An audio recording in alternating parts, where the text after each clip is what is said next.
la mínima expresión y pongo a trabajar a mi mujer un rato y a mis hijos otro rato. Estoy hablando de los que mantenemos la estructura, la base de la pirámide, porque somos miles de pequeños empresarios, miles de pequeños comerciantes, y obviamente ningún trabajador le acepta que usted le pague 50 pesos diarios. Entonces desde ahí venimos mal. Yo puntualizo que llega usted a las oficinas de gobierno y encuentra una bola de holgazanes con marcadas excepciones, que lo menos que están haciendo es atender al contribuyente y al ciudadano. Sin embargo, se les tiene que pagar. Y por ejemplo, el superpuente de hace unos días que se terminó el miércoles y que hace que sangre y sangre y sangre el país. No podemos construir, no podemos hablar de progreso cuando no tenemos nosotros la posibilidad de ser más creativos y de bajar los impuestos. Y yo le podría asegurar que el subir el ISR al 30%, el IETO a un 17%, el IDE bajarlo a 15,000 pesos y estar ahorita con una novedad de bloquear las cuentas bancarias de los contribuyentes por un posible crédito fiscal. Eso es absurdo y eso es totalmente anticonstitucional. Muchas gracias, Jesús de Galilea. Cerramos con Marco Julio. Sí, pues en este tema me parece muy interesante abordarlo de la siguiente forma, ¿no? Yo creo que es uno de los grandes temas que pone en evidencia nuestras inconsistencias dentro de nuestro sistema jurídico y nuestro sistema político mexicano, ¿no? Vemos pues con tristeza y lógicamente esa es la razón o mi hipótesis del por qué no en muchos años no se ha movido nada en este tema, cómo hay una diferencia entre aquel trabajador con un salario mínimo que tiene muchos beneficios, ¿no?, para la ley y que nos atenta a las empresas con el concepto que está de moda, que es la competitividad, a diferencia del burócrata que finalmente tiene esquemas diferentes de tributar también y tiene esquemas diferentes de contratarse, y que viene a poner todo esto en evidencia de que nuestro sistema político jurídico no se ha evolucionado y no se ha adecuado a las condiciones actuales, no nada más de México, sino de los mercados,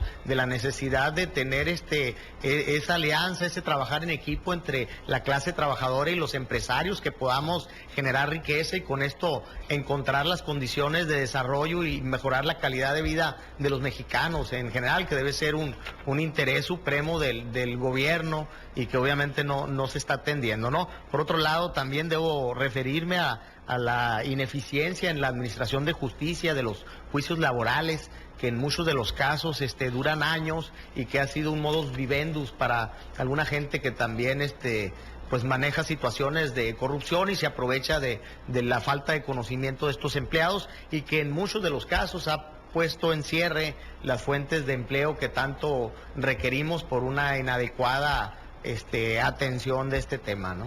Señor licenciado, adelante. Sí. Yo creo que son muchos los temas.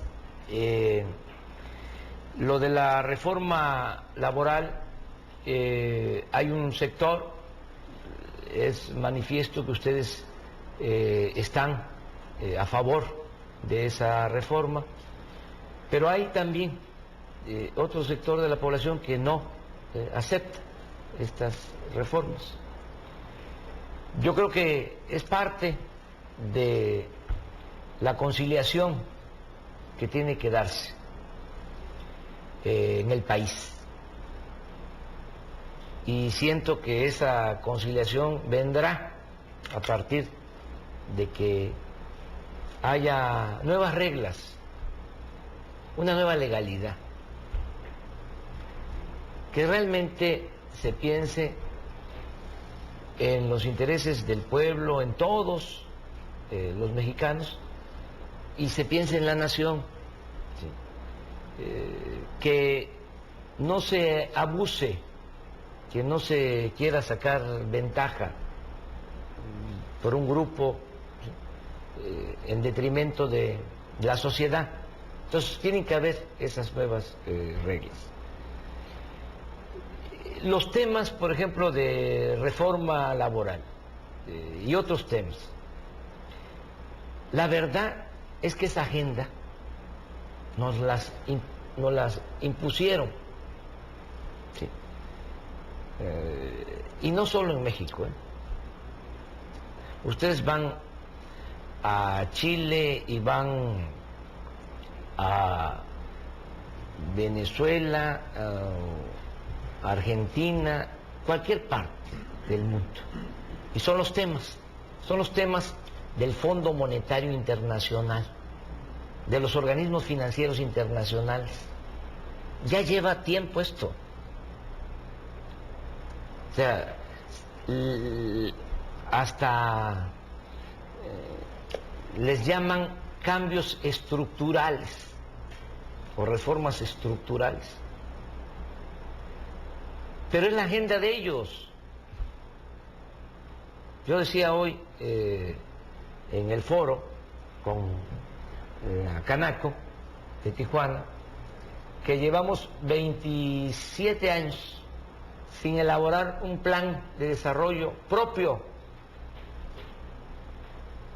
O sea, nos conducimos a partir de recetas, de recomendaciones de los fondos, de los organismos financieros internacionales. Entonces ya a partir de, aunque sea bueno lo que se esté proponiendo, ya da desconfianza. Y más cuando se quiere imponer, como se han venido imponiendo todas estas reformas. Porque en la agenda, aparte de la reforma laboral, ¿qué hay? Es un conjunto de políticas. Es un conjunto de políticas para hacer valer un modelo económico que, desde mi particular punto de vista, beneficia nada más a los de arriba. Entonces, en esa agenda está reforma energética, reforma fiscal, reforma laboral, reforma a la seguridad social. ¿Qué es, para los que promueven estas reformas, la reforma energética? Privatizar, o sea, que entreguemos el petróleo con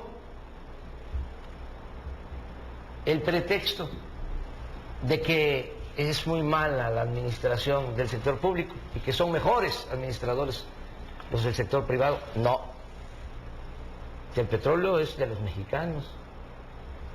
Y aquí lo decía un empresario que me gustó mucho lo que planteó. O sea, con el petróleo y sin desintegrar al sector energético, que es lo que ha venido haciendo. Desde Salinas, lo primero que hicieron fue dividir a Pemex en 4 empresas, con la idea de irlas vendiendo poco a poco. Pemex Exploración, Pemex Gas, Pemex Petroquímica, Pemex Refinación. O sea, ese era el plan. O sea, cuando en el mundo el sector petrolero está integrado, o sea, porque tiene que aprovecharse desde la exploración hasta la petroquímica como una cadena de valor, utilizar toda la cadena de valor. Pero además, si nosotros lo que queremos, y además consideramos que es lo que conviene al país, es utilizar a Pemex y al sector energético como palanca del desarrollo, pues no lo podemos desintegrar. Si se privatiza, ahora sí, ¿cómo vamos a impulsar el desarrollo de México? Entonces, reforma energética, ¿no? Privatizar, no necesariamente. Y no es cierto que lo estén haciendo en otras partes, que también sacan ese cuento. Hubo una época en que se intentó y ahora están recuperando sus recursos naturales, los países, su soberanía. Entonces nosotros tenemos que pensar también de otra manera. ¿Qué es reforma fiscal para esta gente? Pues que pague más el consumidor, que pague más impuestos la mayoría de los mexicanos y que sigan sin pagar impuestos los de arriba. Esa es la reforma fiscal. Pues lo que está pasando. Y ahora cuando hablan reforma laboral, espérate, ¿qué cosa es lo que quieren? O sea, dejar ya sin ningún derecho a los trabajadores. O sea, no. O sea, la situación está muy mal en el país y desde luego que no es cargarle todo el esfuerzo o echarle la carga al sector empresarial. No, de ninguna manera. No es eso nuestro planteamiento.